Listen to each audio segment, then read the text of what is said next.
টোনা, শোনো তো, এই পাকা আমগুলো দিয়ে একটা ঘর বানালে কেমন হয়? পাকা আম দিয়ে ঘর?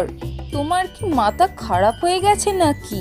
আরে না, শোনো, ঘরের দেয়ালগুলো পাকা আম দিয়ে বানালে সারাক্ষণ মিষ্টি ঘ্রাণ পাবো, আর ক্ষুধা লাগলে দেয়াল থেকেই খেয়ে নেব।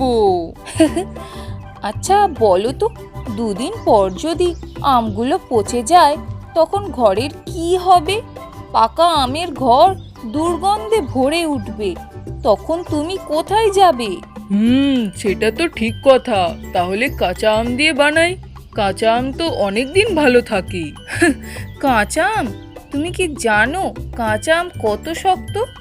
ঘরে বসলে তো কাঁধে মাথায় ব্যথা লাগবে। তোমার তাহলে আইডিয়া কি? আমি বলছি, আম পাতা দিয়ে ঘর বানাবো। পাতাগুলো দিয়ে এমন নকশা করব যে ঘর ঠান্ডা থাকবে, আর তার ওপর আম দিয়ে চাপা দেব। তাহলে পাতাগুলো ঝড় এলে উড়ে যাবে না। পাতার ঘর, আবার তার ওপর আম? বাহ, দারুণ হবে। এতে পাতাগুলো উড়েও যাবে না। হ্যাঁ, পাতাগুলো আমি মজবুত করে বাঁধবো, তাহলে আর কিছু সমস্যা হবে না। তুমি তো দেখি খুব চালাক। কিন্তু এত কষ্ট করে পাতার ঘর বানানোর পর যদি আমগুলো পচে যায়, পাতাগুলো শুকিয়ে যায়, তখন কি হবে? আম পচে যাওয়ার আগে ওগুলো আমরা খেয়ে নেব, আর পাতা শুকিয়ে গেলে নতুন পাতা লাগিয়ে দেব। পাতার ঘর বেশি দিন টেকে না। আমি বলি কি, গাছের মোটা ডাল দিয়ে একটা কাঠামো বানাই, তারপর সেটার ওপর তোমার পাতার ছাদ লাগাই।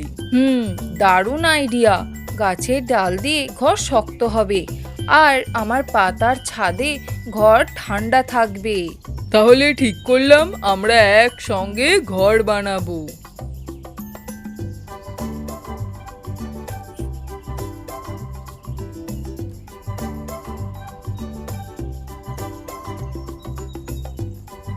টুনি, তুমি এত সুন্দর নকশা করতে পারো, কিন্তু হাত দিয়ে কাজ করতে গেলে ধীর গতির। আরে টোনা, কাজ তো করছো, কিন্তু একটু চিন্তা করছো না কোথায় কি লাগাতে হবে।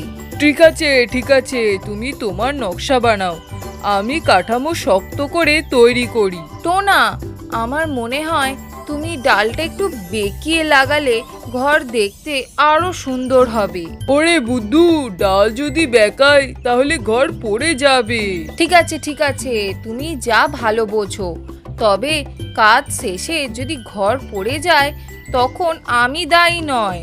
আচ্ছা বাবা, তুমি ঠিক। দেখো টোনা, ঘর কেমন সুন্দর হয়েছে।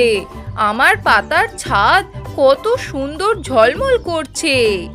আর তোমার তৈরি কাঠামো এত মজবুত যে ঝড় বৃষ্টিতেও নড়বে না।